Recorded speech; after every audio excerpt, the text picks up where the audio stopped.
welcome to another one of those incoherent book babbles, because that's what you're going to be getting today. Shut up phone, let's put that on silent.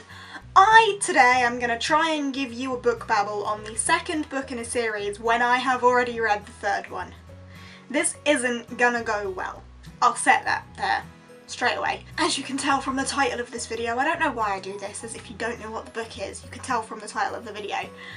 I'm going to be giving you a book babble on The Dream Thieves by Maggie Stiefvater, which is the second book in the Raven Cycle series, but I've already read the third one, which is Blue Lily Lily Blue. So not only is this not fresh in my mind, because I read it a while ago now, but also I've read the third one, so I know what happens, so like the cliffhanger at the end of this, I know what happens because I've read the third one, so this probably isn't going to go well, but I'm going to try and do it anyway because I wanted to do book babbles on the whole series, but I just didn't get time to film this before reading the next one, so yeah. Also I read Blue Lily Lily Blue in about 3 days flat, which is quite quick for me, so yeah. Anyway, The Dream Thieves.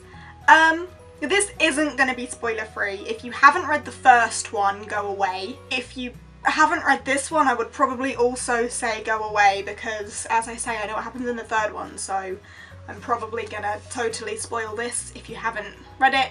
But I will just say, similarly as I said for the first one, 5 stars. Holy crap, I loved it. It was fantastic, it was amazing, it was magical, it was immersive, I love the characters. Yeah, very similar to what I said for the first one because it's the same series and I still am loving it. In fact, I might have loved this a little bit more, maybe, and then I might have loved the third one a bit more, just getting better with age, I think. Absolutely 5-star, love it. I love Maggie's writing, it's just so magical, and so, I've already said the word immersive, but immersive. I just love it, so yeah, that's all you're gonna get in terms of spoiler free because I don't know what else I can say. Okay. I've had to jot down a few notes because, as I say, this isn't very fresh in my mind, so I'm probably going to forget a lot of important things that happened in this, and what I do say probably won't be in order or whatever because it's been a while, but I loved it, so yeah. This one very much follows the character in which you know not a lot about in the first one. If you've read the first one, which you would have done and you should have read this one obviously follows Ronan a lot more, which I was really happy about because in the first one you don't see a lot of Ronan at all, really. He's there, you see a lot of him, but you don't get to learn much about him at all, and he was kind of left as this mysterious figure, really. You didn't know much about his family or him. I mean, obviously in the first one, when was it Kala that touched him and was like, oh, you've got a secret or something. This is all about his secret, pretty much. I think the prologue actually says, like, a secret is a strange thing, there are 3 kinds of secrets, and Ronan has all 3. Yeah, it's all about Ronan and his secrets. The thing that leaps out of me as Ronan is the most dangerous of all. And this book really highlights everything that you could possibly want to know about Ronan, and after reading it, I think I fell more in love with his character, and yeah, I loved it, and Ronan is fantastic. I think I said in my first book babble, after reading the first book, I wasn't too sure about Adam, and this kind of amplified to me that I really disliked Adam. After the first book and everything that happened to him in the first book, and you learn about his horrible family life and etc, and then the bargain he makes with Cabeswater, which is explored more in this, and he is like Cabeswater's eyes and ears, and Cabeswater will tell him to do things that it needs doing or something. I'm still not entirely sure what that is. But yeah, this kind of just highlighted to me that Adam's not my sort of guy, I suppose. He gets really aggressive. He's having some serious issues with himself. Like, he can't keep his anger to himself and he really lashes out. And he doesn't physically attack people, but he really emotionally attacks people, and I think it's because he can't deal with his own emotions and he just kind of attacks everyone else. He had a moment with both Blue and Gansey in here that I really despised. When he kicked the box over to Blue and was yelling at Blue about not having pity on him, there was no need for that at all, and I think that was what really bugged me. He got really angry with Blue about not kissing him, and I think that to me was just like, okay, he's treating Blue completely as an object because she's clearly the only female that has ever had any sort of interest in him, and he just, you know. But yeah, I really did not like Adam in this. Similarly, I think I said before, the way he attacked Gansey, he just continued to do that. Any show of kindness was pity, and he's so far up on his high horse that he couldn't possibly accept that from anyone.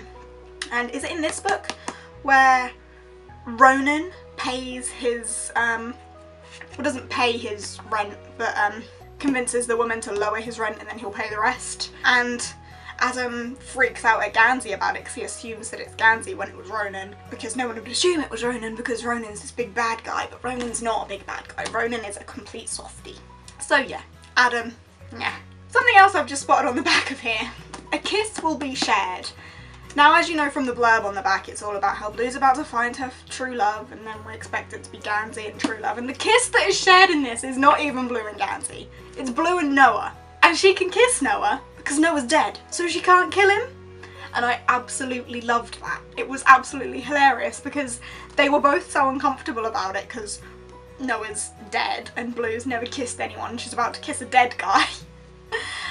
And it was just funny, and they were awkward, and yeah, it was cute but awkward because obviously it didn't mean anything because they didn't like have any feelings for each other than friendship.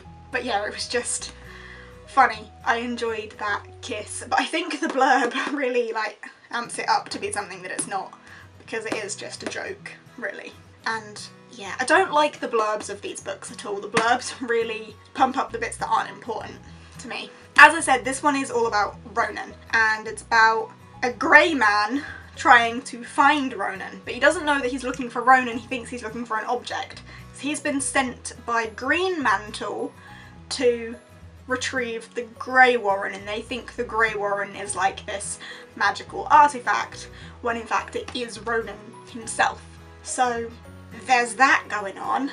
And the Grey Man, although is, I suppose in this book, a villain, he's likeable because he's not really that bad, even though he's a hitman and he kills a couple of people. He's not really that bad. And I would say that the bad villain in this is Kavinsky, and Kavinsky is another Grey Warren in the fact that he can also take things out of his dreams. Did I actually discuss that already? I'm not sure I did. Ronan's so special because he can get into his dreams and take things out of them. Like if he touches it in his dream and wakes up, he brings it back with him. And he spends a lot of time with Kavinsky, who can also do this, but it's kind of perfected the art to thieving, hence the title, Dream Thieves, whereas Ronan had previously been doing it as in like receiving a gift. He hadn't like been stealing things from his dreams had been giving him things. Does that make sense? So Kavinsky kind of teaches Ronan how to steal things, and that like throws out the balance and everything goes wrong, and Cabe's water disappears because they've been stealing things from it, because the dream place is Cabe's water, because Cabe's water is also a dream. This book was very confusing in the fact that sometimes I didn't really know what was real and what was dream, and what was dream and what was real, and where we really were. But it made sense in the end. But yeah, Kavinsky, I didn't like him. He was an arsehole, but he died. So, you know, I did say that this would be spoilers, didn't I? Because spoilers. I'll probably just put it in the title, spoilers. What else happened in this book? So what was I say? The Grey Man wasn't that bad. Kavinsky was an arsehole. Ronan is a softie. Still don't like Adam. Gansey and Blue I still love, and I'm enjoying... This is where it gets confusing because the third book I've already read, so I can't quite remember what state their relationship's at here, but it's developing, and it's still developing slowly, and yeah. Something I didn't enjoy so much about this book, although Noah was there for that kiss with Blue, Noah was quite distant.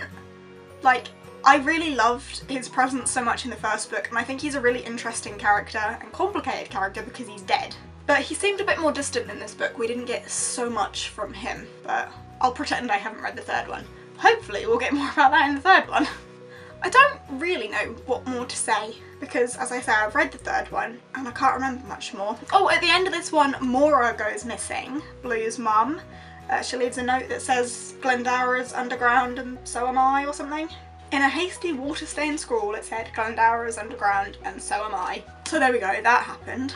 And pretending again I haven't read the third one, that is the big cliffhanger. Where is Mora gone? What is happening there?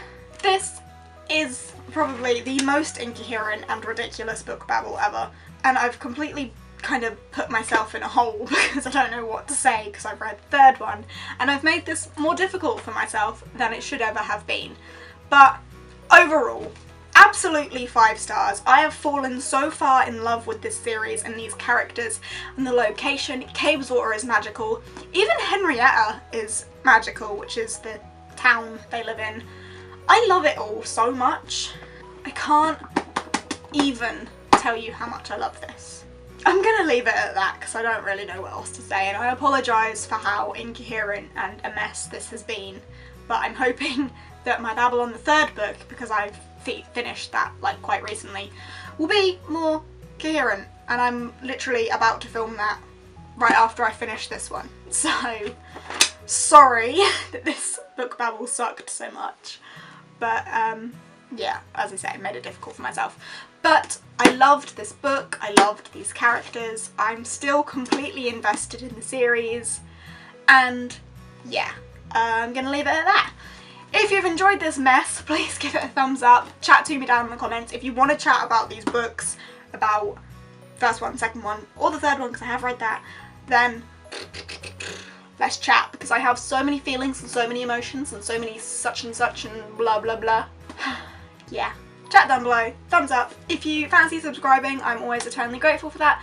I upload on every Wednesday and Sunday, but I think I might put this up someone else because it's a mess and I don't feel like this qualifies as a Wednesday or a Sunday video. So yeah, this will be a bonus one. I'll see you next time with whatever I upload next. I don't know if it'll be the one I'm about to film or whatever, but I'll see you sometime, and toodaloo. Bye!